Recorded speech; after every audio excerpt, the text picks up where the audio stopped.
Bon bah écoutez, ça prend le palais, hein. Ça, les lèvres elles chauffent un peu.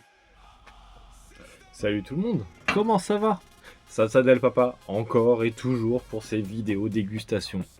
Vous avez encore été nombreux à m'envoyer des messages de soutien, de remerciements pour les découvertes que je propose et les nouveautés dans le piment. Aujourd'hui, là c'est une vidéo spéciale Salsa Del Papa dans son entièreté. Pourquoi? Parce que je vais vous parler de l'une de mes créations que je suis fier de présenter. Je ne vais pas faire la présentation d'un piment excessivement fort pour ce coup-ci.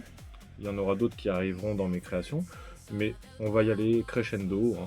Là, je vais vous parler d'un piment qui porte le nom du petit bonhomme qui est là, mon petit squelette. C'est ma mascotte. Pour ceux qui connaissent ma mascotte, c'est El Loco.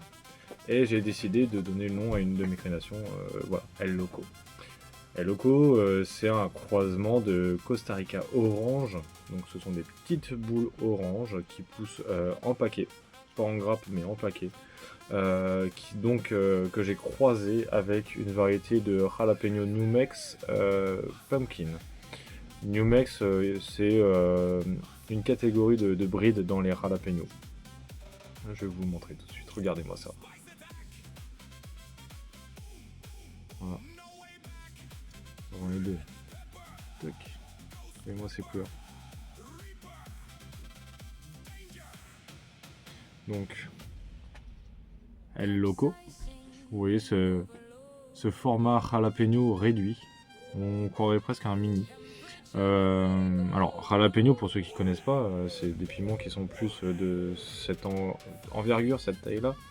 Donc voilà, on est vraiment sur du mini jalapeno.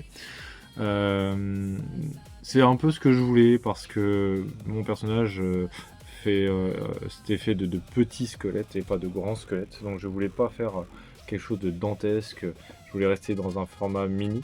Et avec ses origines côté Mexique, Amérique du Sud. Voilà. Donc, le piment El Loco, dont je suis le créateur, j'en ai pas fait de test en labo pour la puissance, mais on est en estimatif aux alentours de 8000 Scoville. On n'est pas sur un piment qui est arrachant. On est sur un piment qui est chaud, mais pas brûlant ni ardent. Il a, comme tous les jalapenos, une chair compacte qui est dense vraiment et qui va être très croquante à la bouche. On va partir sur la coupe. On voit que la coupe, le couteau il suit la chair, hein, ça s'écrase pas, ça part dedans tellement c'est du bon, de la bonne chair bien ferme. Alors, hop. Attendez, on va essayer de faire une mise au point, voilà. Hop. Vous voyez, c'est bardé de graines, hein. Il y a plein de graines. C'est pas grave. J'en enlèverai un petit peu. Très orangé. Alors, là, il n'y a pas de traces d'huile. À part sur le placenta, on voit des belles marques rouges. Là, vous voyez, je tourne dans tous les sens, il y a des giclures de jus qui partent. Hop. Ah bah voilà. Il est juteux. Vous avez vu la preuve en vidéo. Je retire un peu les graines là. Bon. Il a un côté poivron, mais poivron jaune. On n'est pas sur un poivron sucré comme le poivron orange. Il a des notes un peu herbacées. C'est assez étonnant pour un poivron orange. Mais ouais, herbacé et tout de suite exotique. Je pense qu'il y a cet effet un peu fruit de la passion là sur celui-ci. Ouais. Très sympa. Hein. Très sympa. Il a vraiment un naturel très léger en aromatique. C'est de la fraîcheur avant tout là. Toc, vous voyez ça. Allez.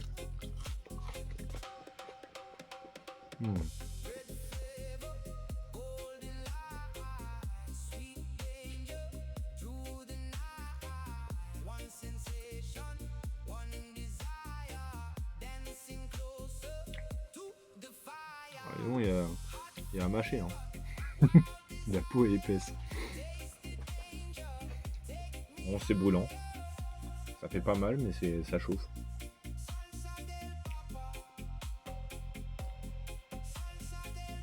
Désolé, hein, je finis, j'ai un morceau de peau qui est énorme. Voilà, on y est. Bon bah écoutez, ça prend le palais. Hein. Ça, les lèvres elles chauffent un peu. Ça c'est le jus qui explose à la croque. Comme vous avez vu là tout à l'heure, l'espèce de jet de jus. Ça fait pareil dans la bouche, ça en fout partout. Ça vraiment, ça tapisse le palais, la langue, tout, jusqu'aux lèvres. Vous avez une chauffe qui arrive un peu là et un peu là. Mais c'est pas excessif. Bon, ceux qui aiment pas, faut pas faire. Parce que tout de suite ça va vous fâcher si vous n'aimez pas le piment ou vous pensez ne pas être adepte au piment. Ça va vous fâcher avec parce qu'il a déjà un côté brûlant. Pour les adeptes du piment, ça va être une partie de plaisir. Ça va être beaucoup de jus qui vont ressortir. Ça va être assez intense en termes de saveurs, mais vous êtes sur des saveurs exotiques. C'est très sympa. Ça, je le vois vraiment foutu sur un poisson. Un avion qui passe, je suis désolé. On n'est pas très fréquenté par les avions, mais il faut que je fasse une vidéo pour que ça arrive. El Loco. Il est fou parce qu'il chauffe la bouche. Et je suis très content de ce piment. C'est vraiment une belle signature salsa del papa en termes de saveur, en termes de visuel aussi. Et même de mâche. Moi j'aime bien les piments qui n'ont pas une chair trop fine. Parce que vous manquez parfois de jus et vous avez tout de suite la chauffe qui arrive, même si on a des goûts, il y a tout de suite la chauffe qui arrive et vous n'avez pas le temps d'avoir tout de suite les autres saveurs qui en ressortent.